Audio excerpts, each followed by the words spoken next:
Good evening, everybody, and thank you for joining us today at the University of East Anglia. We're in the Thomas Paine Study Centre, and hopefully we've got people joining us online, but we have a few link issues, so hopefully they will be joining us. My name's Eleanor Milligan. I'm the coordinator for the Joyce Morris Early Years Literacies Forum, and I'm very happy to welcome you to our third public lecture. So if you haven't seen our other lectures, they're all recorded and they're all kept on our website, so do feel free to go back and see those.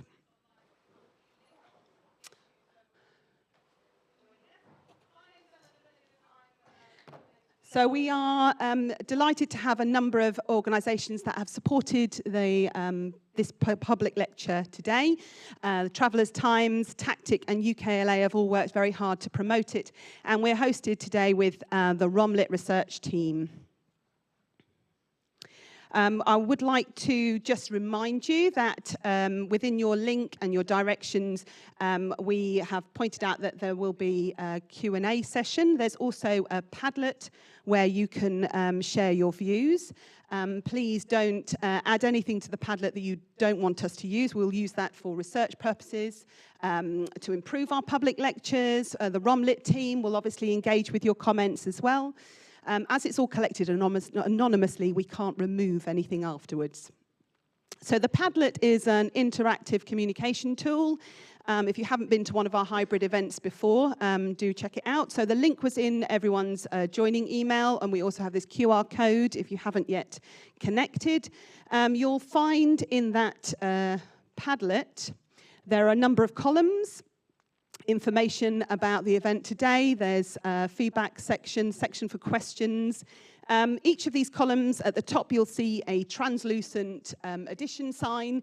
If you click on that, it'll give you a comment tab for you to type in, and then you just click publish, and one of our research assistants here will respond to your comment or your question, and they'll pose it to Richard later. Okay, so on with the main business of the day. I am delighted to introduce you today to Richard O'Neill, acclaimed storyteller, educator, published author, playwright, animation scriptwriter, lecturer, workshop leader, and all-round good egg, from what I understand. He engages with various institutions, schools, universities, leading museums, cultural spaces all across Europe. He was born into a traditional nomadic Roma family and brought up in various locations across the north, deeply influencing his work and inspiring him to leverage the power of storytelling in various formats to promote inclusion and acceptance and community cohesion. So I'd like you all to join me today and give him a big round of applause. Richard O'Neill, MBE. Thank you very much. I'll take my clicker. Just to warn you, these clickers don't always work for me, so when I click, I might have to use that. Before we get started, there's a couple of things I need to say. The first thing is, all of the stuff I'm going to talk about tonight is my own stuff, so I'm not representing any organisation. So a few people are probably thinking, oh, is he going to say something controversial? I don't think so, but I'm going to speak from the heart, because I think that is the best way to do these things. Other stuff, you can read it, but if I'm here and talking to you, I'd like to just speak from the heart. And it's all my own words. So before we get started, if you're in the ROMLit team, would you put your hand up so everybody can see who you are? So you have a look around, you'll see the ROMLit team, quite a lot of people. And when we talk about the work we're doing with ROMLit, then if I'm talking about it, then it's obviously not just me. There's a whole team. And can I just say a huge thank you to the team here as well, Eleanor, for sorting everything out beforehand so it looks as good as it does now. Thank you. So let's get started. There's a couple of words I'm probably going to use this evening. The first one will be deficit. I'll use that word maybe a few times. And the other word will be transform. Okay? So let me talk about this kind of stuff. Okay. Campfire to classroom to campus. So when I was a little kid, and I wasn't born in Victorian times, as some of the kids in school think, but it was the 1960s, and it seems like a long, long time ago, because it is. But we didn't have television. We didn't have that kind of stuff. So I lived in quite a closed community. There was a lot of Romanes spoken. A lot of the Romani language was spoken along with English. A lot of the older people spoke a lot more of it. And my life was just about that. I didn't know I was any different. And here's the thing. I love schools, and teachers and teaching assistants are some of my favorite people. I think mainly because the media don't like you any more than they like us. That's the first thing. I think we bond. But you do amazing work, and it often doesn't get the praise that it should.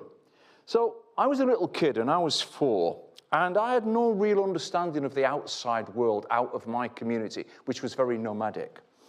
And when I was 5, I had to go to school, right? That's kind of the law, because we were living in a house, well, in the yard of a house at that time. And I had to go to school. And it was a huge culture shock for me going to school, because it was very regimented. And we sat on these desks, and we had to do this stuff. But one of the really good things about going to school was the teacher, this lovely teacher, she taught all the children in that class to write something. And can anybody guess what that was? What did she teach us to write? It was 2 words she started with. Anybody any ideas? It was our name. Yeah, a few people there going, oh yeah, we used to teach that, but it was my name. And it doesn't sound a lot, but for a child who'd never seen that, I could read before I went to school. I taught myself to read when I was 4. I got obsessed with books, but I couldn't write. And this lovely teacher taught me how to write.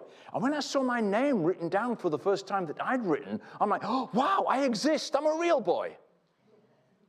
And that was transformational for me. That teacher had transformed me into a writer. And that, for me, was absolutely incredible. Now, going on a little bit later when I was in school, and I didn't quite get the idea of rules. Rules seemed quite arbitrary. I wouldn't have known the word arbitrary back then when I was 5 or 6. But the rules seemed a bit odd to me. We had something called playtime. Do you remember playtime? They call it break now, which is odd, because like you're at work. But it should be playtime. They should have play. They used to have workers' playtime. Back in the 1950s, if you worked in a factory, you used to have playtime, which would be good, bring back. But anyway, I was at school, and I longed for my playtime every day. I think it was something like 10:15 till sort of just gone 20:30, 20 minutes I think we got. And one day it was raining when it was playtime. And the teacher said, oh, well, we'll just carry on with our work. We're not going outside.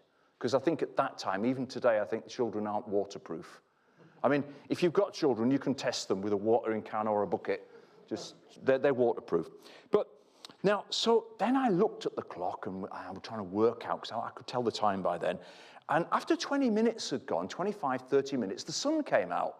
And I said, please, miss, can we go out and play now? And she said, no, playtime's gone. And I thought, where's it gone? Playtime can't have gone. But that was the rule. We couldn't change it to have it 20 minutes, 30 minutes later, because I don't know what would happen. The world would end or something. But it's that flexibility that we had in our community. If it was raining, then we would go inside. And as soon as the sun come out, we'd do the job then. It's that kind of flexibility. So I wanted just to give you that understanding of, in Traveller Gypsy community still, there is that flexibility. There's that huge amount of flexibility. And we're not trying to break the rules. We're just trying to do it sensibly. It seems more sense to go and do your work when it's raining and then play out. So let me just read this for you. There have been civilizations without the wheel, but none without story. And you can check that out yourselves. Have a think about that. Every civilization has had story. Before people could write, they had stories. We have all these stories that go back thousands and thousands and thousands and thousands of years. Creation stories, all kinds of things. But what I say is, who tells the stories? And why and how? And I think until now, where we are, we haven't told our own stories. People from Gypsy Roma Traveller and other communities have not told their stories. And I always question, why are we telling the stories? How we tell the stories? And who is telling the stories? And I think that's why I'll keep referring back to Romlit on this, because actually the children And the communities, the parents, the grandparents, the carers, they are helping to tell their story with their pictures and their words. And that, to me, is very, very freeing. Flipping narratives. That's one of the things that we spend a lot of our time doing, because if you do a search for Gypsy Roma Traveller, then you will find lots and lots of narratives, and most of them will be wrong. So what we're trying to do is we're trying to flip those narratives. We're trying to turn them around and show you something different and tell you our truth. Now I've got a provocation for you.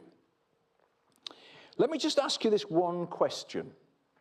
And people say to me, well, they know about gypsies and travellers, and they know about this and they know about that. They know the culture and they watch the TV programmes. Well, I watched a TV programme called Only Way is Essex, so I know everything about people from Essex. But let me ask you this question. I don't want anybody to answer it, put your hand up or anything, but just think about it. How many of you here sitting tonight, how many of you, if you're watching this online, have got friends, colleagues, neighbours from a different ethnic minority group or a different background? How many of you have got friends, colleagues from a gypsy or a Roma or a traveller background? And often, it's very few. And if we don't work alongside people, if we don't live alongside people, if we don't have friends with people, we tend not to understand them, people. We tend not to connect with those people in the way that we should. That's me when I was Harry Styles. And I was 8 back then. And again, that narrative was, traveller kids didn't go to school. I went to school. I had to. It was the law. My dad was running a business. I had to go to school, otherwise we would have been in serious trouble. And there I am with my school uniform, and it's summertime. I've got shorts on.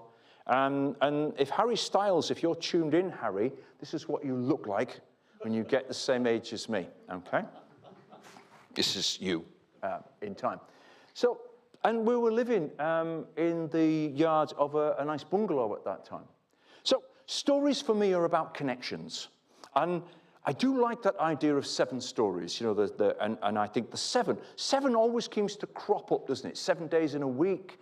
There are 7 stories. There are lucky 7. 7 is a big thing. So I just wanted to talk to you about stories, connections, and the 7 areas of learning. Now, has anybody not heard of the word oracy? You're all looking a bit glazed. I have to be honest with you, this is maybe the controversial part. I'm a bit oracy'd out, because everybody keeps telling me about oracy, and they say, and I say, is that speaking and listening? They go, no, it's oracy. I say, it sounds a lot like storytelling. They go, no, it's oracy. We will come to oracy in a little while. But the thing is, are we listening? Are we actually listening? Or are we just talking about stuff all the time? Are we saying, you must do oracy, you must do oracy, you must do this, you must do that? Or are we listening? One of the major components of this project we've been doing in schools is listening. I always say when I'm teaching storytelling skills, whether that's to teachers, to children, to young people, to leaders, a storyteller is more of a listener than a teller. The more you listen, the more you'll know. It's as simple as that. So part of this project has been listening to the teachers. What is useful for you? Listening to the children, listening to the parents, listening to the grandparents.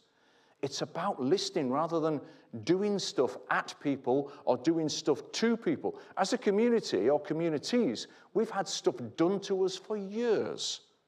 Sometimes had stuff done with us, but rarely have we taken the lead, and that's what's been really interesting about Romlit. We have this wonderful group of people from all different backgrounds, and they are listening. For me, story's a bridge, and it's not just about getting to the other side. It's about meeting in the middle and crossing over together. Stories are bridges. We build stories like we build bridges. And that's what we've been doing with Romlit. We've been building connections. We've been using story as that connector. We're connecting teachers. We are reconnecting some parents and grandparents with school. We have one particular grandparent who drew a picture for their grandson And their grandson was so proud of this, he brought it into school. And now that picture is actually in the book. And the children are pointing it out. And the grandparent is overjoyed because that grandparent is now in school through their artwork. That connection across the generations. That's what we're trying to do. Cross over into the new together. So what is story? Well, to me, it's everything. And it was everything when I was a child. I was fascinated by adults. I was fascinated by the things they said. I was fascinated by the different ways they said it. I was fascinated by the different languages that people spoke. And I still am. For me, it's the beating heart of all communication. You can ask me any question about communication and I'll say story. You talk to me about a job interview. People say, I'm getting ready for a job interview. I say, well, make sure you tell a really good story about you. They say, I'm going speed dating. Same thing. Don't use your CV, though. And for me, it's that head and heart. It's when we share a story. A lot of people share their stories with me. They sometimes will sit down and then will tell me their story. And I think I'm honored with that because it's the most precious thing. When you share a story with somebody, you're sharing a part of you, and that person keeps that part forever.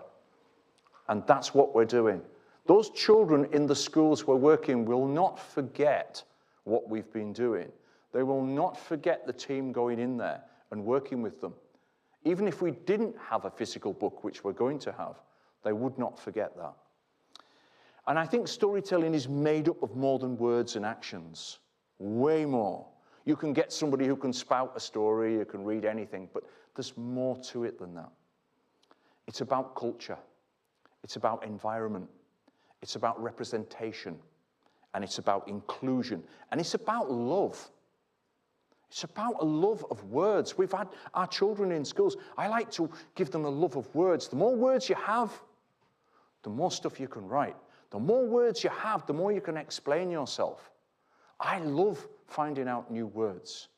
Words are just the best thing ever. If you give a child a love of words, no matter what age they are, 2, 3, 4, whatever, we're talking about early years here, they just run with it. They love it. And I say to them, when you learn a new word, it makes your mouth go a bit funny, and your mouth loves learning new words. It sends your face off. For me, it's so important that we have that. And story connects. Let me share with you a little story from yesterday. I was at a school yesterday afternoon with the team. And at the end of the day, because our film crew here wanted to film all the different classes, and they definitely wanted to film the reception class. They wanted to film them because they're just fabulous. Reception class, they're just the most wonderful people on the planet. You know, they not only come out with such random things that, you know, when people say, oh, AI will take over, no, it won't. Reception kids will take over in creativity, if anybody. They just come out with the most amazing stuff. So we had these wonderful reception children come out to an outdoor classroom. And there's a blackboard there. And they're all sat down on little bits of wood, logs and stuff. And they said, well, I talked to them about the book, about how we've moved on with the book, and so on and so on. And then I was talking about the blackboard. One of the children said, what's that? I said, well, it's a blackboard, and you write on it with chalk, and then you can just rub it off. And then I kind of made a voice as if the blackboard was talking, which they thought was hilarious. And that's why I love them. They think I'm hilarious, right? And other people just look at you and go, what? But reception job, oh, that's the funniest thing ever. So I said, anyway, and then they just sat and we chatted a little bit. I said, you know, maybe that's our next book about talking blackboard. And the teacher said, right, who's ready to go back in? And none of the child moved. None of them moved. They just sat there. And the teacher said, come, who's ready to go back in? And they had a sort of a sit-in. They did not want to move. So I said, well, I'll tell you what I'll do. I said, look, let's make a deal. I'll do a couple more minutes about this blackboard story, shall I? And then you can go in. And they're like, yeah, okay. So I did a couple more minutes. And I said, right, okay, it's time to go in now. And they sat there. And I'm thinking, we're getting to the end of the day. Parents are going to come, because parents always come early, don't they? And these children don't want to go in. Anyway, I said, right, we really need to go. So I had to go into the school, and they followed me into the school. And I stood out of the way as they went in. And then, as the last one went in, the teacher who was following behind, she says, I can't believe this. She said, 5 minutes before we came out, half of them didn't want to come out. The other half were crying and wanted to go to sleep. That's the power of story, isn't it? And blackboards. You know, if you want to get some attention from your early years, get rid of that electronic stuff you've got. Get a blackboard and some chalk. But it's just, those things you just can't create. They have to happen. And I think what story does, it creates that environment for the magic to happen. And that's what the magic is. Now, you know I said about the word transform when I started off? This is what you teachers and you teaching assistants do. You transform stuff.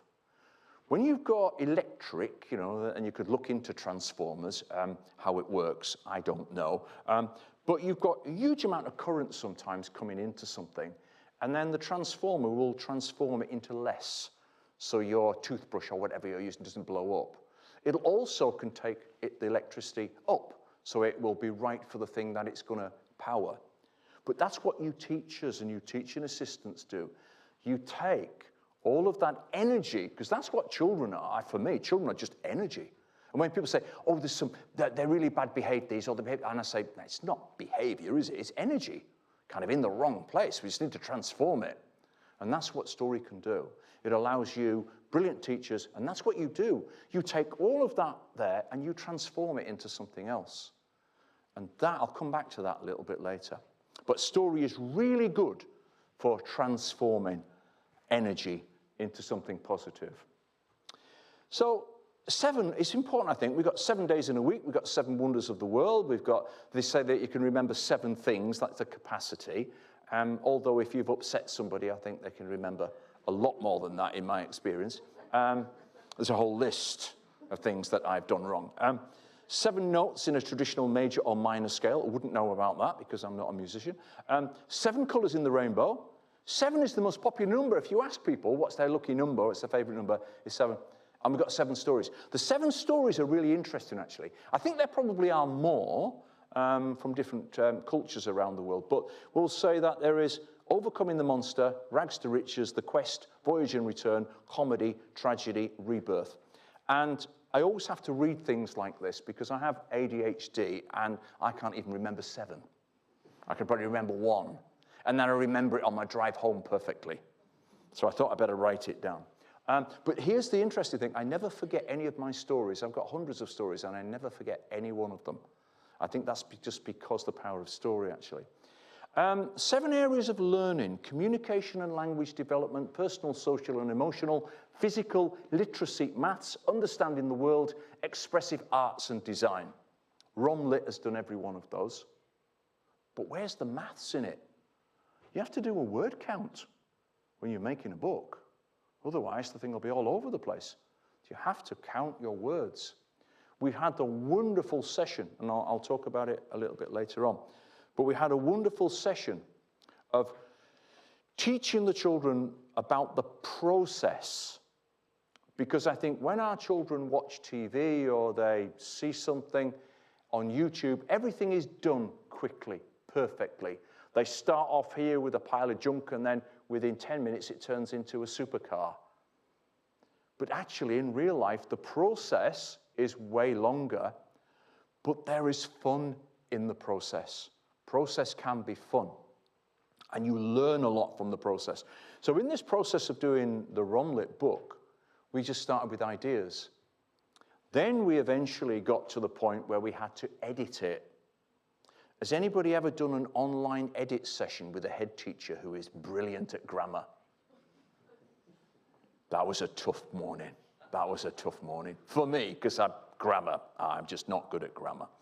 But we had this wonderful session where we had reception, year 1, year 2, from the 3 schools and the teachers and 1 head teacher online, and we were editing the book, finding different words, new words, getting rid of certain bits because they didn't make sense.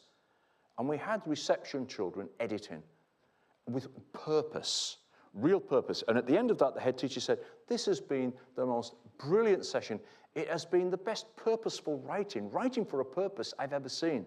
And that's just because we allowed the reception kids to do it. They know what sounds good, they know what doesn't work, but they also can learn about grammar and about punctuation and all of that kind of stuff in a fun, interesting, productive way. They saw the reason for it. And when I talk about Gypsy and Traveller, and I talk about a lot of the children I work with, we often will ask, what's the point of doing that? What's the point of doing maths? What's the point of doing this? What's the point? Why do I have to learn to put that little thing at the end of that? What's the point? When you show children the point of something, then they get it. Because otherwise it's just us and telling them again, why? Because in the mind, you will have probably been like this as a child. You might not have voiced it, but you might have thought, why?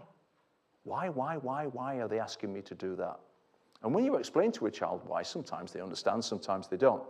But it's so important that they actually are part of a real process. And that, for me, was one of the strengths of ROMLIT.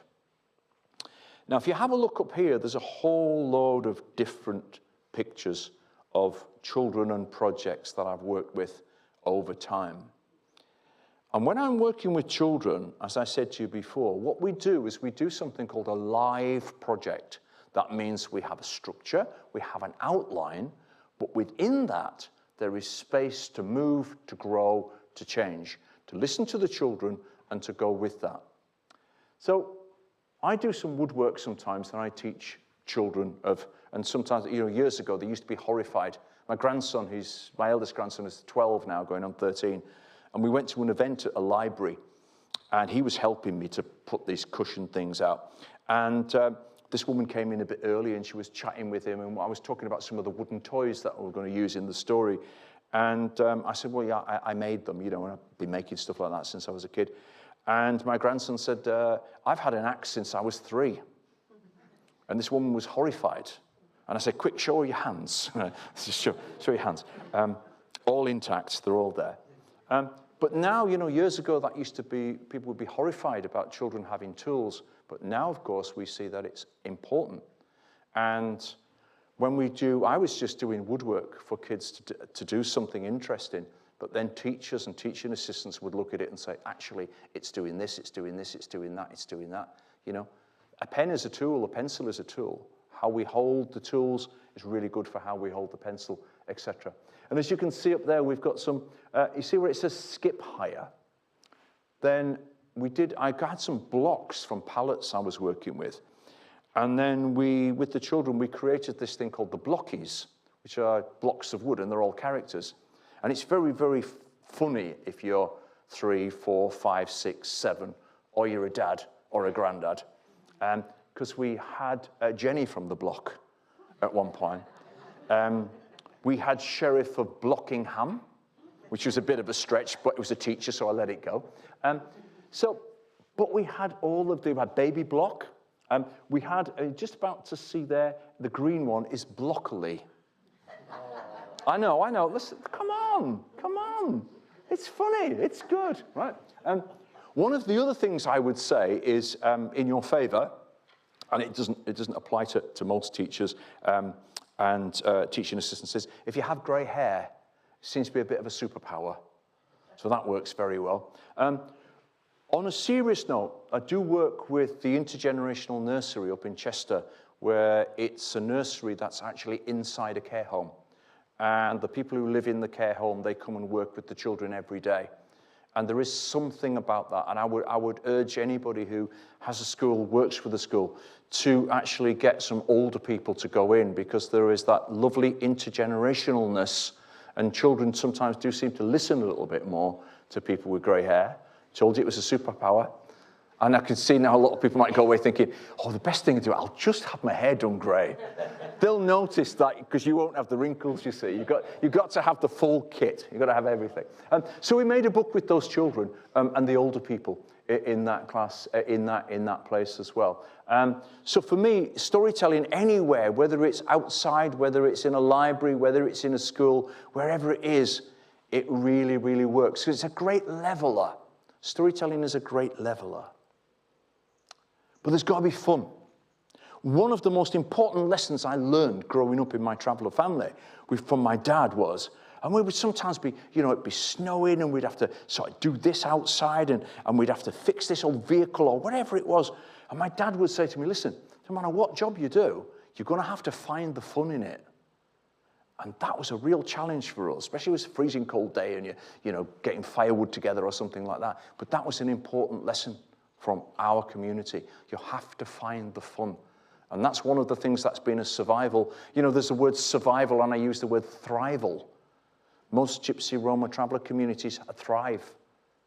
Wherever we've come from, whatever we do, we will thrive. And that's because of that attitude. And I think one of the things is, really important, is to have fun. But here's what I talked about earlier on. I'm looping back. Story does this. It doesn't go in a linear way. It's very zigzaggy, and it's like real life. School is very linear, and I get that it has to be in many ways, but storytelling isn't. It gives people the chance to have a little bit more freedom. Because, if you ever go to a pub after work, I bet your friend doesn't show you a PowerPoint like this. Do they? I bet they don't walk in and say, right, what do you like? Right, this is Julie's week. Julie, are you ready? Yeah, just get the tech right, yeah. This is Monday. And, it was a terrible day Monday. Car wasn't working.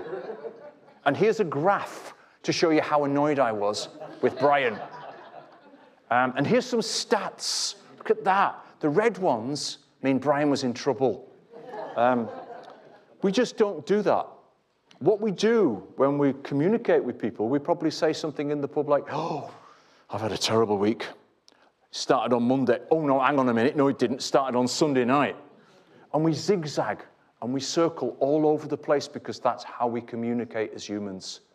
That's the best part of it. You see, this is the best part of the lecture for you, that last 2 minutes, because you're identifying with Julie and Brian. That's really important because that's about representation. Yeah? We're joking about it, but you feel seen because you think, yeah, I've been there. Yeah. Oh, and some of you are probably imagining what a PowerPoint in a pub would look like. That's creativity right there. Yeah? So there's got to be fun. Okay, let's go back to the little bit more serious thing that I talked about, which was deficit.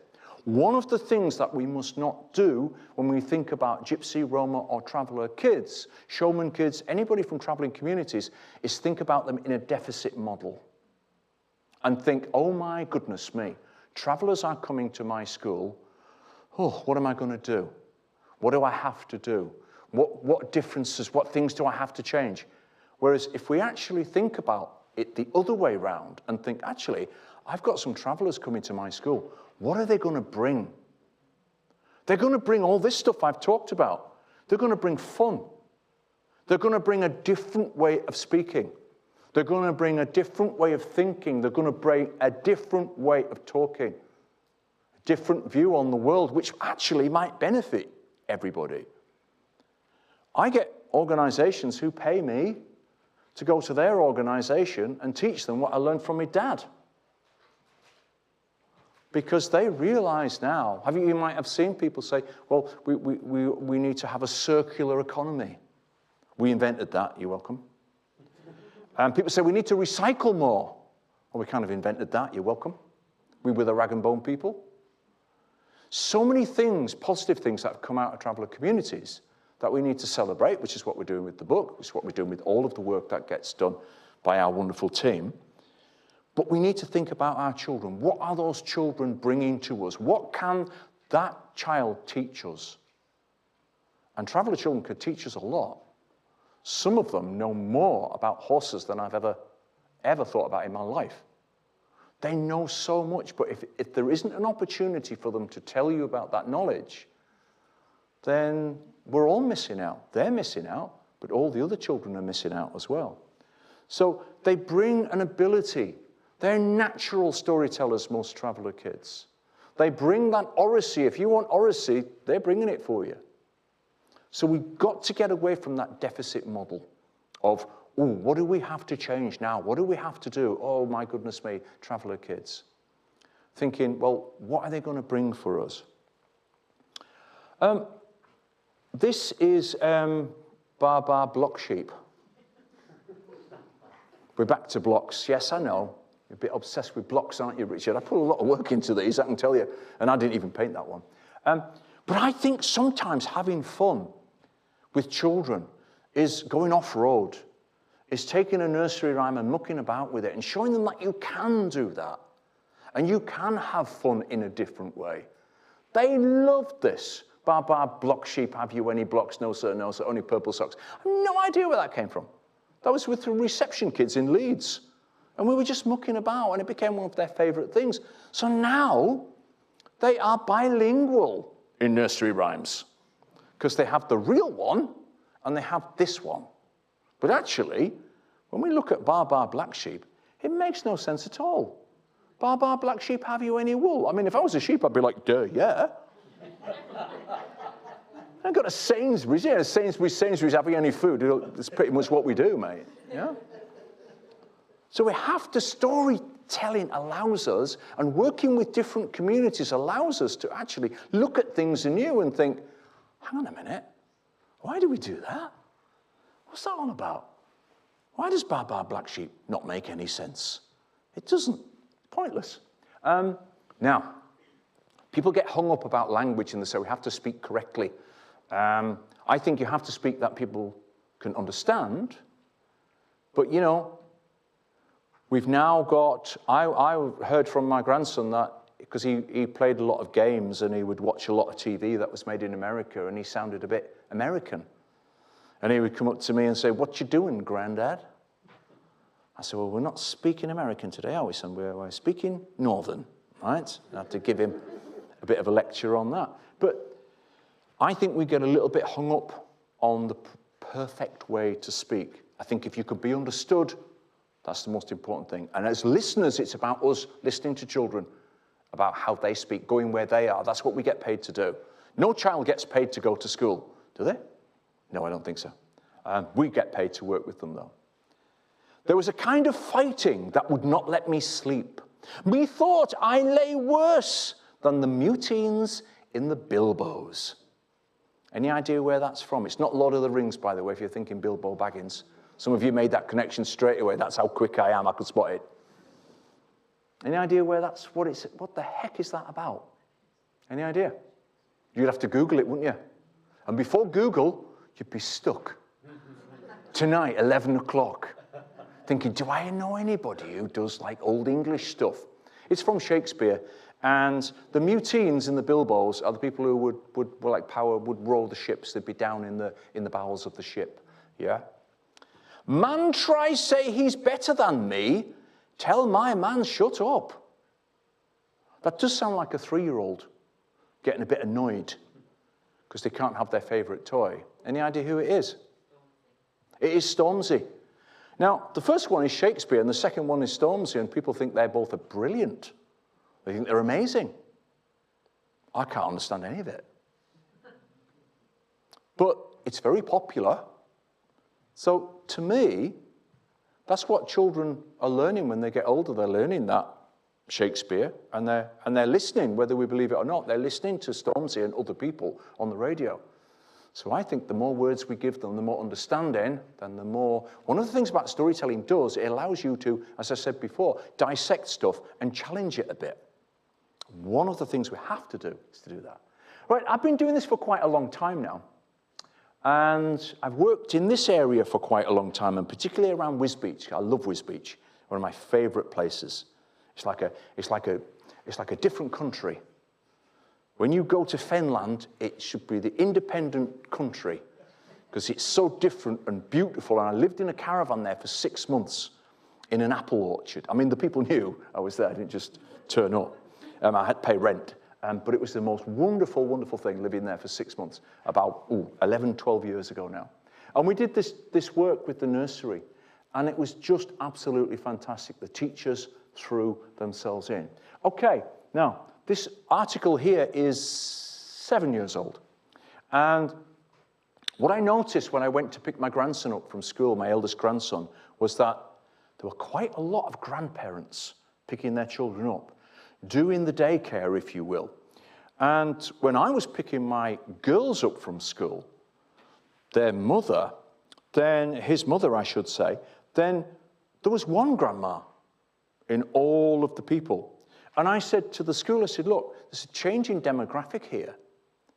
Can you make sure that all of the grandparents get the information about whether they need a fancy dress for the next day? Because I was caught out with that. And can you make sure that the grandparents get the information about what's happening at school? Because we're really involved, because we're picking these children up. So for me, that's that intergenerational thing. That's the things that we should be looking at. Has the demographic changed? How do we work with that? And it's the same if you've got lots and lots of parents who are from different backgrounds. Have they had a bad experience at school themselves? Because if you have, you might not want to come in for a parents' evening. You might not want to come in for that coffee morning. Romlit, and I know in particular Rebecca, managed to get a whole load of parents in who'd never been into the school before. I think when we started off, we ended up in one school getting one dad coming in. I think he was sent as a kind of a scout to see whether it was any good, and he was go back and tell everybody else. But it's so important to get our parents in and get our grandparents in. We have to look at the demographic. So this is just some work. I'll just read you the little bits out of this. It's about storytelling in the intergenerational setting in the northwest of England. Now, I don't want to spoil the whole vibe tonight for people listening to this, watching this at home or from the office, but I have to mention the word Ofsted. Now, look at that. It's gone. You could see people go, oh, yeah? But you know what? They love this kind of stuff. They love the work that we're doing. How do I know that? Because of how they have mentioned it in their reports in the intergenerational nursery, how they have mentioned it in a school down in Birmingham that we're working with, how they have mentioned it in a school that we're working in Bradford with. All of this reaching out to parents, all of this working with all children. And I would say, if your Traveller, Gypsy, Roma children feel included and are doing well in your school, that is a good litmus test for how your school is. Because they are probably the most different in many ways. You can see now why they don't let me illustrate my own picture books. But I was working with a child who I didn't know in the reception class, who had only been in the country a week and he only spoke Russian. And I was telling a story. And he loved the bouncy bits of it. It's about a cat that gets stuck in a tree. And I said to the children, I said, do you mind if I tell that same story again? Because I think this boy here really enjoyed it and maybe we can go a bit slower. And I quickly drew these pictures so he could have it. And he just had the best time. And he was soon saying 3 words after that. He knew tree, he knew cat, and he knew jump. Story, I can't overemphasize how powerful it is. Okay, how do we make our stories relational to all of our children?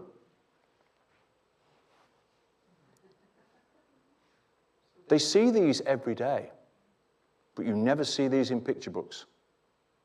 I talk about them in my stories. I'll say, I was in Home Bargains. And I went here and I went there. Your children's stories from the weekend will say something like, we went to the Harvester. And if this is online, there are other pub chains available. We went to Asda, we went here, we went there. That should be in our conversations. They should be in our stories because children then can relate. Now, I know some people like to go to Waitrose, but if you only ever talk about Waitrose, then it excludes a lot of our children. If you only talk about restaurants, then it excludes a lot of our children who like a good old pub lunch. So it's so important that our stories have relational things in them.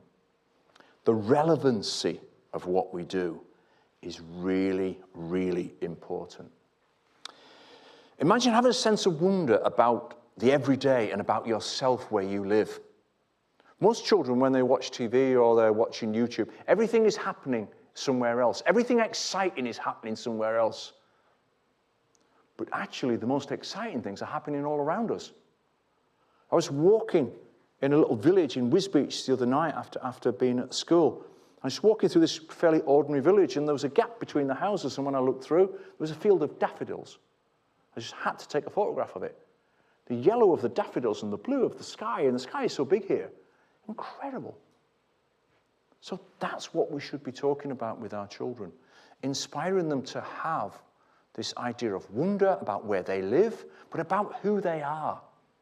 All of the history of the bits and pieces I've told you about Gypsy Roma Traveller people and being involved in recycling, being involved in all of that kind of stuff, it's so important. This is a book called The Homeward Horse, and we did this for a university in Bradford and Leeds.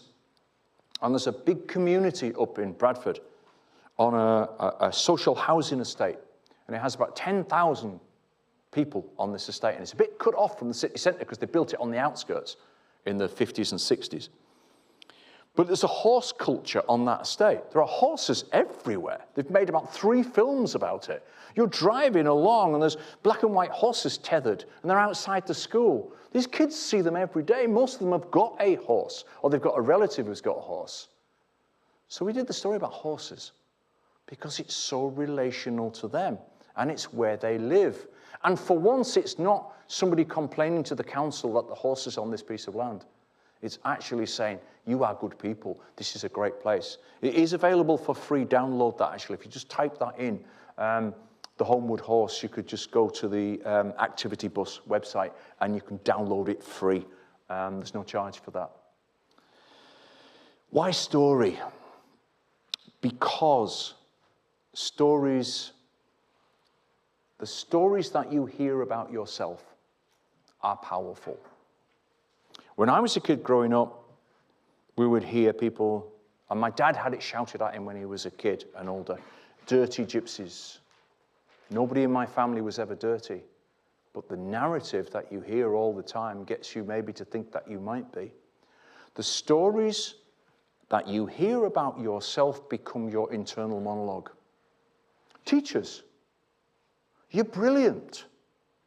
Teaching assistants, you're brilliant.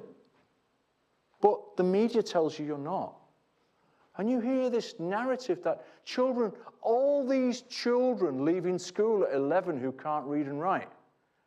I've been working in school for 20 years. Unless there's been some kind of serious problem with a child, I've never met a child in mainstream school who at 11 couldn't read or write. Never met one. Maybe you have, but I haven't. But that's a narrative that keep putting out all of the time. It becomes your internal voice and your narrative. And they can be barriers to that learning. So when we say children hear that gypsies and travellers don't write books, gypsies and travellers don't go to university, gypsies and travellers don't do this, well, they do. There's been a recent TV programme about gypsies and travellers who actually didn't want a university-educated person on there because it wouldn't fit their narrative. Have a look at the narratives that get told about you, about me, about everybody, because they are barriers to learning.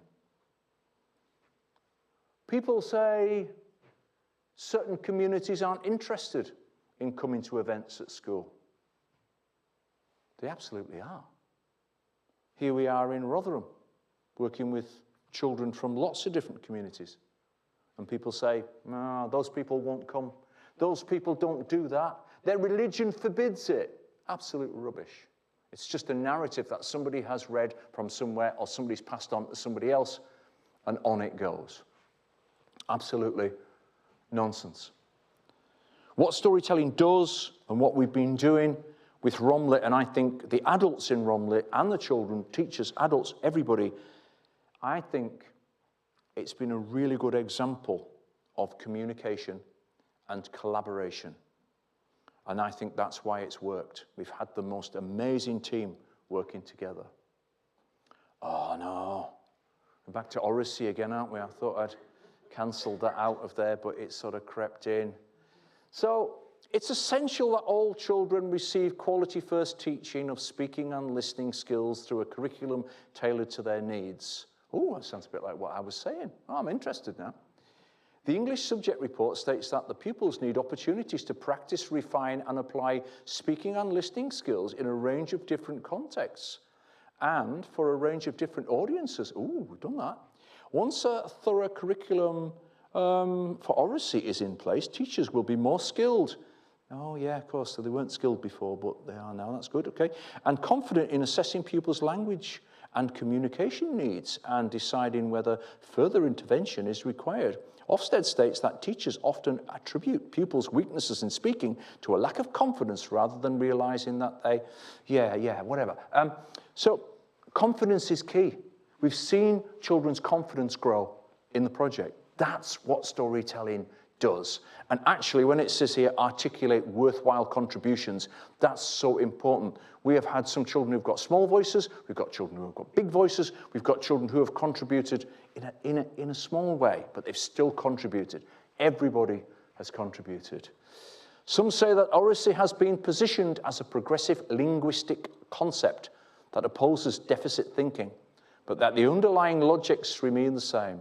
Others say that developing the sector of oracy must engage with and unpick the underlying narrative of linguistic deficit. The history of oracy is very, very interesting. I haven't got time to go into it tonight, but do Google it, because it does come from, in my opinion, a deficit model, because it assumes that way back in the 1960s, these working class children and others, they needed people like who could speak properly to teach them. And play. That's what we're doing. We're playing. This is my grandson, the eldest one, right? He's a bit interesting. I love football. He doesn't really like football, so we have to come to a compromise where he invents a weird game where I have to kick the ball at him on the scooter. And I'm sure people watching thinking, oh, what a terrible, terrible person. He's using this child as target practice, and he's way too old to be playing football anyway. But, you know, play, get him out on the swing in the woods, and it's all good. Writing is letting words out to play. We're being playful when we're telling stories. We're having fun. I was talking to you before about our imaginary pub PowerPoint. We're just letting our imaginations go and we're having fun. That's what it's all about. Then people say, well, but all this woodwork stuff that you do, what's that got to do with it? Well, word work and woodwork are very similar. We use tools, we use pencils, we use pens to write, we use hammers, we use nails to build things with wood. There's a process, we have to put stuff together, and it has to look okay, and it has to work. That's what we do with a sentence. Same type of thing. Get people doing that, and we're having fun. And we've got adults coming out and helping us as well. Making wonderful things to take up to the woods, and then telling stories about them, and then writing about them. So, I'm back to oracy again, because it's, yes, I know, you're getting a bit boring, Richard, but, well, you know, here we go. Oracy isn't really new. It's been a cornerstone of learning and communication for years. Storytelling, after all, is the original practice of structural speak and connection. And certain communities have always had it at the heart of their communication. We'll take that one.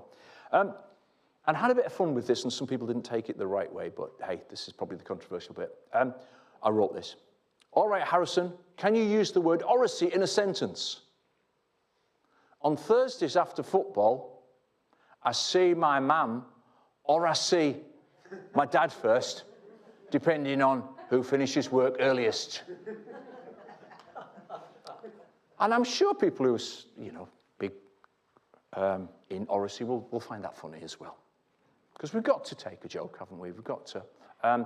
We must not approach oracy from a deficit model, though, because we should bring it from a linguistic diversity. The goal shouldn't be to correct or homogenize a student's way of speaking. Instead, oracy should help students feel confident in their authentic voices. And that's what we've been doing. I love the accents around here. I love the way children speak English when they have it as a second language. I love it because it makes me think, and it makes those words go in much deeper. And it makes me think about, that actually would be a better way to say it. Yeah? And it's really interesting because people keep telling me, they keep saying, what you should do, you should watch this program called Bluey. And I got a bit confused because there was a detective program from the 70s I watched with my mum. And I thought, how can you learn from that? It's terrible. But I think we will now have a generation of children who will speak with an Australian accent. So we're going to get some different words and different ways of speaking. But we should not, and I underscore that again, we should not. And I often say to people, you should be more Sean. Not Sean the sheep, but Sean Bean. Now, Sean Bean, he's proper Yorkshire, isn't he? Yeah, sharp, sir, and all that, sir. But he makes a fortune out of his voice. He makes more money than anybody else. So actually, maybe we should all learn the Yorkshire accent and start doing the voiceovers. But you can understand him, he's clear, but he has this Yorkshire accent. And it's so important that our children don't feel they have to speak like someone else to be heard. And that's, I think, for me, what Oracy needs to make sure, because we don't want a whole load of children like we used to have in the 70s who went to elocution lessons and they all sounded posh and a bit like the Queen. This is our work from RomLit when we did our editing session. And what was really, really the most fun for me is we've got these children telling us adults what needs to be changed. And our lovely illustrator, Michelle Russell, is actually making all the notes there, what the children say. And there is something there about that power balance. When you give children the power in something like this, it's actually their self-esteem goes through the roof. It's so important. Their confidence grows. And we just said before about speaking and listening and the confidence. It's about confidence. And I think RomLit has given our children a lot more confidence. And when they see their book, and we were talking today about having an extra page in the book. This is a kind of the mock-up we've been working with today. And we were talking today about having an extra page in the book and the fact that they would all be authors and they're going to have to sign their name. So they think, wow, great, but I gave them a task that they've all got to sign it a certain size to fit in. They've got weeks of practicing their name now, but they're not bothered because they're going to be in the book. And that's about writing for a purpose, to have something at the end of it. Okay, we'll finish with this. What's the biggest obstacles we face in EYFS? It's us, adults. It's us, because we listen to people who come out with stuff that we know is actually not good for our kids. We follow things blindly sometimes because somebody has told us to without even asking why. And it's so, so important that we question when somebody says we're doing this, to say, well, why? Why are we doing that? It's so, so important that we say why. When somebody says to me and they say, well, we need to do this, and I think it doesn't sound right to me, whether working in the cultural sector or education, and I say, why? And then they'll go, or they'll explain it to me, and I'll think, yeah, that's why we're doing it. So let's just ask, with all these things we get tasked to do, let's just ask why. Why are we doing that? Because I think that's the biggest obstacle, is adults. So that's the end of my little bit there. Not little bit, it's an hour, isn't it? Probably seem like more to some people, but there you go. What we'll do now is I think we're going to have a Q&A, aren't we? So, and my colleague here, Spiros, is going to lead on that, I think. And we have got the most amazing thing, right? Now, I'm not a gadget person, right? But I love stuff that is useful, right? Nomadic people have always gone for useful technology. When caravans and cars and trucks came out, people got rid of the old wagons and they went for that. When the mobile phone came out, people were, this is amazing. And this, I can't remember seeing one. it's actually a microphone that I can throw to somebody, and you can ask the question. I mean, I'll throw it to you, Spurs, just to prove that it works. Yeah, let's do that. It does work. There you go. It's picking it up. It's amazing. I know. It doesn't take much, does it, to, you know, but we all work with children, so imagine having one of them in school for the kids. This is creativity. With rum lit round it. They'd love that, wouldn't they? Oh, we have to see if we can get one of them. They're probably mega expensive, so we might have to put yours in our bag. Oh, no, I don't know about that. Do we need the base for it as well? We're good. Right, okay. No, I mean for us to take later, not now. What's your newest Should we have a blog? sit? Should we have a sit? Before we go to the Q&A, let's just give a big thank you to Richard.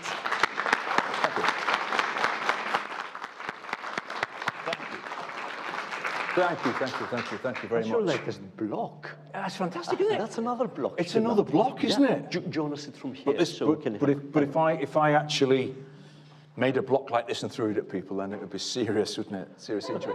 So who's got a question for us? Who's going to go first? Because if you don't, I'm going to have to make up a question. We have also got some questions on the Padlet, so don't panic. Don't need you. Okay. Fantastic. Excellent. We'll just see if there's any in the room first, but if not, we'll go to Jethro. Do you want to give us our first question? Yeah. Sorry, can I just point out, even if you have got a question in the room and you've got a booming voice, in order for the live feed to pick it up, it needs to come through one of the microphones. Thanks, Helena. Yeah, one of the questions here came through more at the start of your talk when you were talking about listening a lot. And the question here is, it's interesting that listening is such a part of the talk. Why do you think listening is so overlooked as a vital skill? I noticed that the DFE English Research Review looked at speaking, reading, and writing, but did not make mention of listening. How can we highlight the importance of listening when the people who should be leading education don't even value it? Well, that is a really good question. So first of all, thank you for the question, and thank you for educating me about that, because I wasn't aware of that.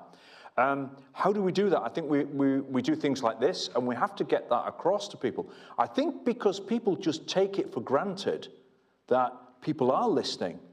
And actually, if you work in a school, you will know that very often they're not. And one of the things about storytelling is you are constantly scanning your audience to make sure they are listening. And storytelling, as I said, isn't linear. It's actually multifaceted. So if you imagine we've got a kind of a weave of words going on, so if we lose children on one little bit, we hope to catch them with the other threads. So that's why it has to be. You know, they used to say that programs were better on radio. The pictures were better on radio.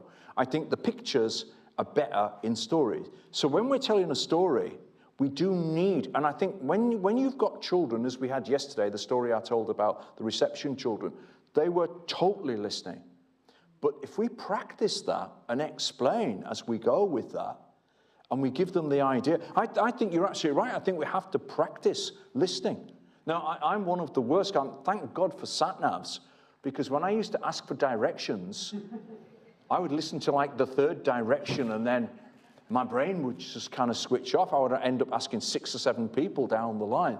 So it is something that, and as a storyteller, listening is a vital skill for me, because that's where I get all of my ideas. That's where I get all of my inspiration from. So I think you're absolutely right. I think what we're teaching with our children is, with storytelling, is that this is an interactive thing rather than a passive thing. And there's a disconnect there, isn't there? Because in the EYFS, speaking and listening are a prime area and something that's a real core focus of our teaching.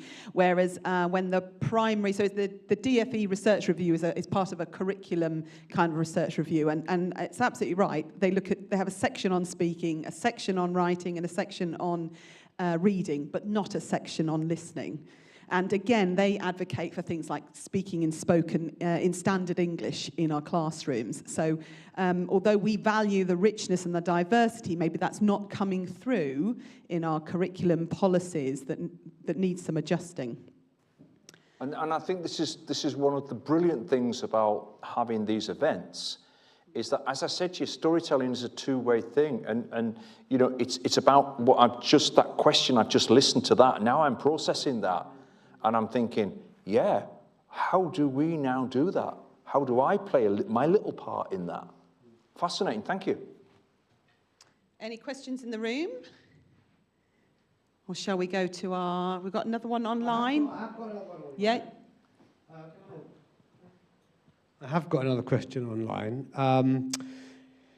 It's another EYFS framework question. There's a real focus on vocabulary in the new EYFS framework. Do you think the focus on vocabulary is devaluing storying, narrative development? No, I think it's a huge part of it. As I said before, I think the more words you know, the better stories you can tell, the more equipped you are. The project that we've been doing down in Birmingham, which is an ongoing project, where we're starting off talking about root words and about how many words in English come from different languages. And I think the more words you have, the better your vocabulary, the better everything. You know, when I'm telling stories or I'm talking to people about things, if I learn a new word, that's going in there. You know, it's a bit like food. It would be like just having, you know, egg and chips every day. But the more you have, the better, the more vibrant. The more words, the better. I don't think they're mutually exclusive. I think that they should be more joined. Yeah. And maybe that's a question we can also throw to our audience. I know we've got lots of kind of educators in here. Would you agree with Richard that the focus on vocabulary is supporting your children's storying and narrative telling, or do you feel that the focus on that is a little bit one-sided? Anyone willing to put a hand up and give us a thought? Excellent. Hold on. Spiros, do you want to throw the cube? Yeah. Oh, yeah. Come on. You've got the cube. Let's give it a go. Oh, Yes. Round of applause for that one, for surely. I think from a school perspective, we have become very aware of how we teach vocabulary, and therefore the importance of giving them an opportunity to teach vocabulary.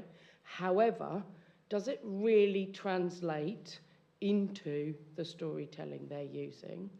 And my question would be, as a result of that, is it to do with we are not doing enough of the oral storytelling to help them use it before they write? Thank you for that brilliant question. I think it's the fact that we're not giving them the opportunity to do the oral storytelling. And I think the other thing is as well, as adults, we're not modeling it.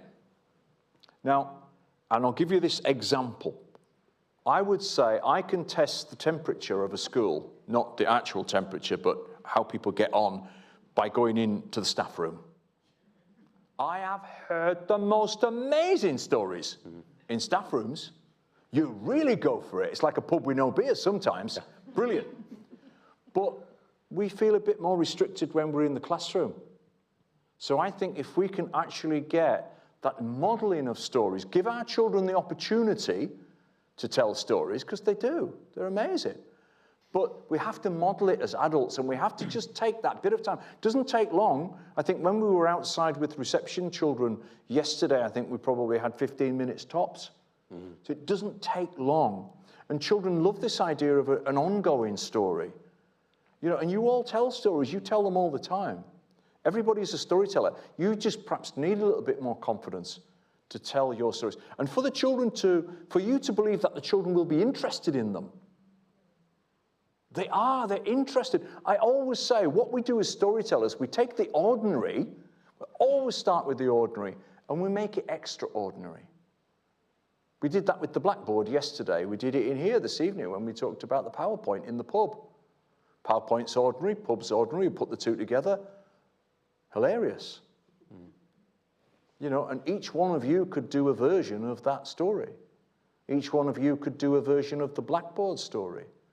What I would like you to do is, when we have this book out, is I'd like you to show your children the book, read the book, but then actually tell stories about the book. Can I come in? One of the most amazing and interesting things for me, working on the project with Richard and everybody else, has been going into schools And you know, because we're a project that we focus on Gypsy Roma and Travellers and early years literacies, but we haven't actually been doing that. We have been working with the entire school, with reception year 1 and year 2. So you've been talking a lot about breaking down, you know, this deficit, orthodoxy, the deficit, these courses and practices. What about, you know, this holistic way of working? We actually don't go in asking the teachers, can you pull out, you know, the GRT students, because this is what we're interested in. We don't do that. We work with everyone. So what's the story behind getting everybody on board? And Richard has been actually very, very clear that I want to work with the teachers and the teaching assistants. Nobody is excluded or elevated. So for me, that's been one of the most amazing parts of our story. Co-creating it and bringing everybody in. So would you like to talk a little bit about that? Yeah, I think I've always had this attitude that when I'm working with a school, am I bringing something to the school that when I take time from you, am I giving you at least something back to compensate for that time, or am I giving you more? Hopefully I'm giving you more. Because what sometimes happens is people will come in from outside into your school and say, oh, I want your children for an hour because I want to tick this off my box or whatever. And then actually you've had an hour taken out of your time. Afterwards you're thinking, well, what did we get out of that? What did our children get out? Oh, they thought it was funny, or they thought it was that, but where does that fit? So the whole point of this and working with Hilary and the team as well was to say, because she already had, you know, built up these relationships with schools, and say, what can we do that we bring in that would actually help the schools? So if we're gonna nick an hour off you, or we're gonna, you know, nick an hour and a half off you, are we bringing more to you than we're taking? And that to me seems a very fair way of going on. And then we're working with all the children. And then we're working with the teachers. And then we're working with everybody in the school. And it's fun. And that for me is where we're coming from. But that is what I was talking about before, where we have this kind of, what I would say, a nomadic way of working, which is very circular. If you look at any nomadic communities around the world back in the day, but even now, they follow the seasons. They go in a circle.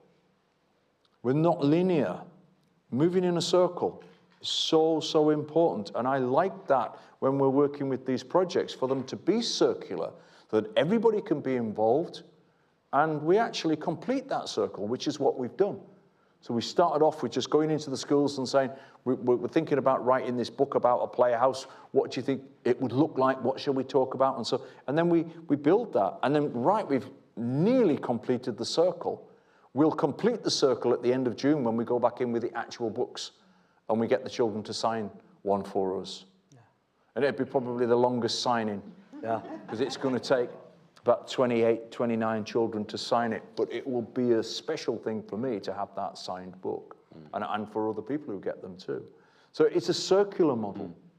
It has to benefit everybody. If it doesn't, it's not worth it. It's not worth it. So I have a question then. So we've talked about the children and the richness of the conversations you're obviously having with them.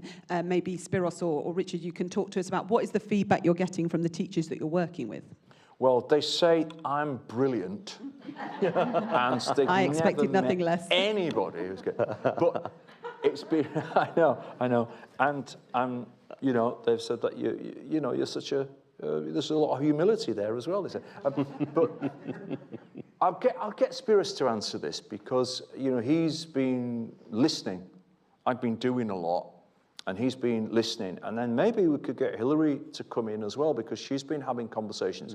You know, we had that direct feedback when we were doing the editorial session with the head teacher, who just said, you know, this is amazing, this is fantastic, this is, you know, incredible writing for a purpose. I've enjoyed it. You know, the head teacher, because again, you know, poor head teachers often stuck in an office going through goodness knows what kind of paperwork. But to join us for that probably 45 minutes and be part of that, brilliant, wonderful. So I'll leave that to you, because you've been talking to teachers, and we'll bring Hilary in if we can as well. Yeah, so it's been different things. I think the common thread is that they see themselves creating something with the kids. So there's a lot of pressure in schools. You know it better than I do. And there's a lot of, top-down impositions. There's a curriculum, there's a lot to cover, there's pressure from parents, there's pressure from many other stakeholders. I think the common thread is that through this work, they have been freed up. They have found some autonomy to create something new and tell the story like the way it happens, because there's no script. When you go in and you work with the kids, you can never script the interaction. You know what it's like, it's spontaneous, it's real, it happens in the moment. And I think the common thread is, getting moments of unfiltered interaction with the kids that leads to something. We had some moments of beauty this morning and yesterday, the whole day. I asked the kids, how do you feel being part of the story? And I said, really excited, happy, nervous, some of them as well. And I think, there is this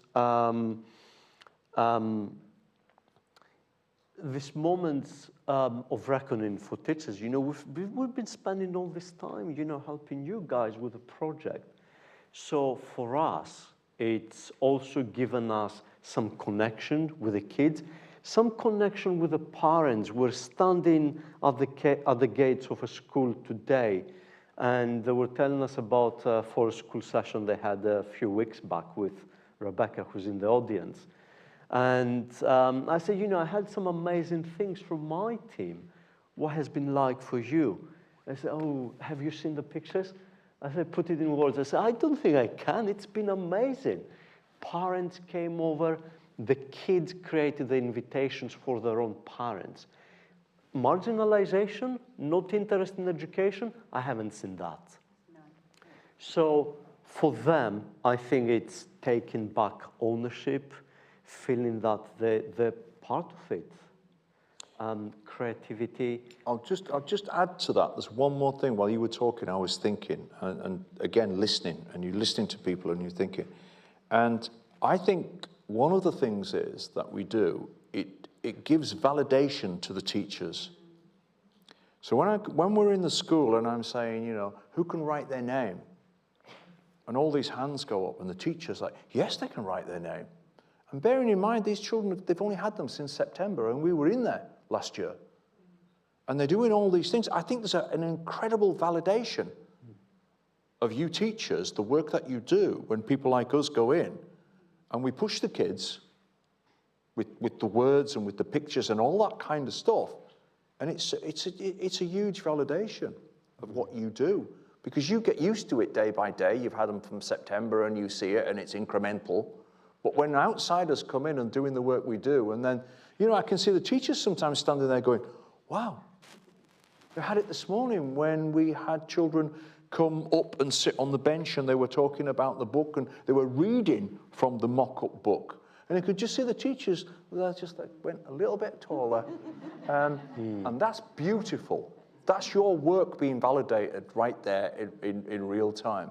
Hilary, is there anything that you would add? Can we get the... where's the cube? Who's got the cube? Can we get the cube across to Hilary in the middle there? Hilary. Throw the cube. Ready? Go on. Pretty much. Oh!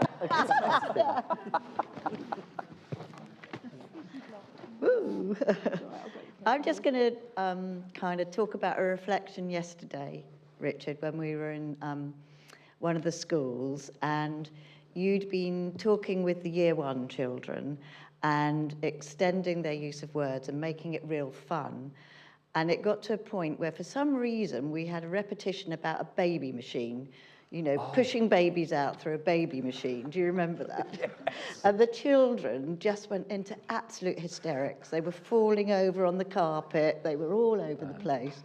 And I said to the teacher, I said, look, look at what they're doing, all these kids, you know, they're all over the place. She said, well, if anybody can bring them back, she said, Richard will.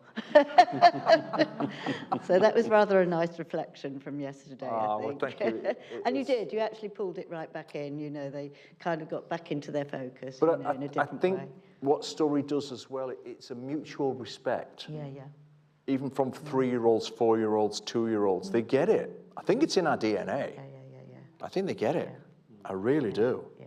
You know, but yeah, just the, you know, I was chuckling all afternoon driving away from that school. Yeah. They just, the children, and the amazing work you do as teachers, teaching assistants, the children just lift your spirits.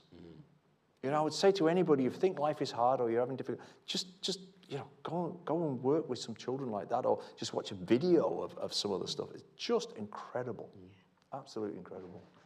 And I guess that's, I mean, that really highlights the importance, isn't it, of remembering why we're in this job. Because like you said, there is a lot of pressure, there's a lot of demands, there's a lot of policy changes, curriculum changes, things that can really tire us and bring us down as teachers. But we came into this profession for those little people. And sometimes it's just that reminder, isn't it, of the joy of working with those little people and seeing what they can do.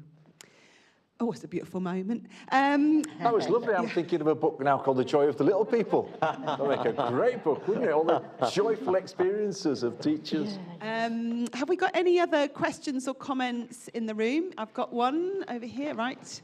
Let's send the cube across. They're wary of that cube. Yeah, wary a little bit. Ooh, hands going up tentatively. Okay. No catching. Richard, I really feel very inspired. Thank you very much. I want to ask a rather prosaic question to take you back to vocabulary building. Could you just move it a little bit closer? Yeah, and I've got a cough too, so I take you back to vocabulary building. I thought it was so interesting when you were talking about building vocabulary linking to other languages. And I really love that idea. I just wonder how you do it. Do you bring in Romani language? You do it in context of storytelling using different languages? We bring in all kinds of languages. What's really interesting is when I'm working in Birmingham with this big school, and we've got a lot of children in there who are Hindi or Urdu speakers, and the Romani language comes from India. So when we say nark, they know it means nose, and can for ears. And when we count, you know, yek, dui, trin, star, punch, and theirs is more ikdo, but it's very, very similar. And then we start looking at all the words that come from that part of the world. You know, bungalow is one, pajamas, gymkhana. You know, we could go on. I mean, English as a language is very, very good at, shall we say, borrowing words from other languages. I mean, you know, we talked about this yesterday, didn't we? I mean, that maths, science, what would we be without the Greek language? We'd be stumbling around trying to think, and medicine, you know? But it's important for children to understand where words come from, and then they have fun with them. For me, it is about having fun with words and seeing that words come from different places. Words come from different communities. You know, the word kushti is from the Romani language, and it's probably one of the most well-known words. And going back in the day when Only Fools and Horses was like #1 TV program, everybody was saying, you know, kushti Rodney. I speak London as well. Everybody was doing that. So, you know, that the words go round, and it's important that children know where words come from. Great, thank you. And just a corollary, and do you think that schools feel confident in taking that sort of approach? Some schools do. I think it needs to come from leadership to free up that time, to take that chance. And I'll give you an example from a school. So we're doing about root words, and we're doing all this wonderful work. And we invited parents to come in. And some parents came in, and we were working with children, year 3, year 1, year 2, year 3, year 4, all the way through. And then the parents would sit, if a parent came in, they sat on a table with their child, and they had QR codes on the table, so you could actually give your feedback on my workshop straight away. Thankfully, they all went pretty well. But then I go and see one of the leaders before I leave the school that day, and she says, oh, the feedback's fabulous, wonderful, excellent. She says, only one thing about it, this one here. And I said, well, I can't see what's wrong with it. It's very complimentary, actually, this person, this mother's saying that she's had a great time and she didn't know this about words and her daughter's done this and so. She said, 2 weeks ago, that parent sent me a 5-page letter of complaint. That's the magic of story. That's about, I think, bringing our parents in to see the amazing work you do and for you to see those parents in a different, people to see each other in a different light, in a different setting. That's what story does. That's what that interaction does. That's what Rebecca's work has done. People have gone away from that school seeing the school in a different way. Not just this place that sends out letters or texts. And then, you know, you don't see these people, the parents who just turn up and want to take their kids away, or they want to take them out early, or they want to do this or whatever. It becomes more human. Thank you. Another one at the back, I think. Another question at the back, have we? Oh, yeah. Can we get the queue back there? I'm really bad at There we go. Thank you. Hi, thank you. I'm here not as an educator from a social work perspective and thinking about the difficulties for the Gypsy Roma Traveller community. And I suppose my question is about what is Romlit doing for them? How many of the Gypsy Roma children have been involved in these projects, particularly when we know from the statistics they're not in your mainstream schools? That's a really good question. Let me see. In terms of the creative and the artistic team, that is the people who are doing helping the children with the artwork in school, and myself obviously doing the literacy. I think we have got 5 people from Gypsy Roma Traveller backgrounds in that, which is incredibly high. And I totally get it because, you know, we talk about this, that it's now the time that we are doing these things, we are leading these things. So for me, that's really important. Oh. Can I just say also that all the schools we worked in had quite high numbers of Gypsy Roma and Traveller children in those schools, didn't they? So yeah. They were very much included. Is that okay for me to jump Yeah, in? sorry, just to clarify for those on the feed. So the schools that you did work in actually had quite a high number of Why they were chosen. yeah, okay, thank you. And I think the other thing about not just those Gypsy Roma Traveller children in the schools, seeing artists, seeing people coming in from their community, it's also about all the other children seeing that too. And what's interesting as well is also about we're coming from a university and showing that, you know, Gypsy Roma Traveller people go to university, work with universities, and any of those children could come to a university, whatever background they're from. And there was a really good, because you asked the question, didn't you? We were in a school in the early days, and Spiros asked the question, he said, do you know what a university is? And this child said, it's a school for grown-ups. Obviously haven't been, but really good answer. Reception Yep. class. School for grown-ups. I like that. There's another book. They nailed it, yes. Did you have a question? I did. So I am a Romany traveller. I grew up on a site, literally moved into a house 10 years ago. Do a lot of outreach work on the site, still in Ipswich. A lot of the children there, they cut the traveller outreach education programme that they were attending as an austerity measure. A lot of those children then moved into mainstream education, but the racism and barriers they faced, a prime example I can give you is a child sent birthday invitations out to every child in his class. Not a single child attended his birthday party, so his mum withdrew him from school the next day. How are we reaching those children? What are we doing to support them? Really good question. I know where you're coming from. I've been on the opposite end of that as an adult. Was booked to go into a school going back about 11 years ago, and there'd been an issue with some travellers passing through that particular village, nothing to do with me, I don't know who they are, and then the person from the school phoned up and said there are 12 adults who want to keep their children off when you're in that day, and gave me the option to cancel, which I didn't. I went ahead and did it, and actually it turned out there was only 9 in the end. But that's some of the levels we're dealing with. We have to redouble our efforts. We're doing this project here, and well done again on all the work that you're doing. There's a lot, we must never forget there's still a lot of work to be done. We're having a lot of success with this project, but there's a lot of work to be done. What I hope we can do with projects like this is actually to show, A, they work, A, they're being taken seriously by a university like this, and actually as a motivator or even as a prong to get other places to do them. So, you know, carrot and stick, hopefully. So what I hope that you take away from this evening, that this stuff is being done, and then maybe we can work together to do more stuff as well. So, yeah, because I know that area really well. I've got lots of relatives in that area. And I think we had some fantastic traveller education services, and then they got decimated. And we need to build that back up. And I think we are doing that slowly, but surely, and I think this is one of the steps. But thank you for that question. Really good. We must never forget that. Yeah, no, seriously, we need to reflect on and address these critical questions.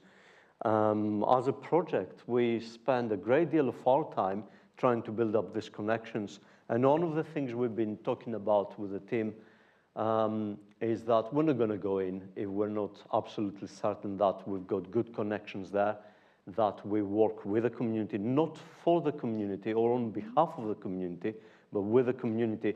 We haven't reached out far and wide. We have been building contacts and connections with specific communities. The work that Karen and Claire, who is also in the audience, right next to Karen down there, in Suffolk, in a different school, has been really, really amazing, an eye-opener. Should we have reached out to more communities? Yes, absolutely. And this is something we are very keen to carry on doing. The project spent a great deal of time trying, to get on its feet. The moment we did that, we were halfway through its life, and its funding is going to dry out at the end of July. So we're, I think, at a very good point in time where we can reflect on all of these issues, and we can start planning. And we're very, very keen to work with every single member in this audience and anybody who's listening online, and build further connections and address some of these real crucial issues. There's no blueprint. You know this better than I do. And we should never stop fighting for some of these barriers. We had it from families we've been working in. And we've also seen the flip side of that, families who wouldn't normally, go into the school and who wouldn't normally have, reached out. It would have been the school reaching out to them, but we have managed to get the families, to go into the school. We had an amazing, actually, incident last week in the school in Ipswich. There was this grandma having her grandchildren in the school, and she didn't speak English. That's fantastic. Let's put her at the center of this activity. And she was enacting part of the Stone Soup. The book is outside in the foyer. So, it takes a lot of work. Having somebody with no representation, no immediate connection, actually going into the school and being at the center stage is one of the best stories. Can you just to answer that, can you make sure that you connect with us?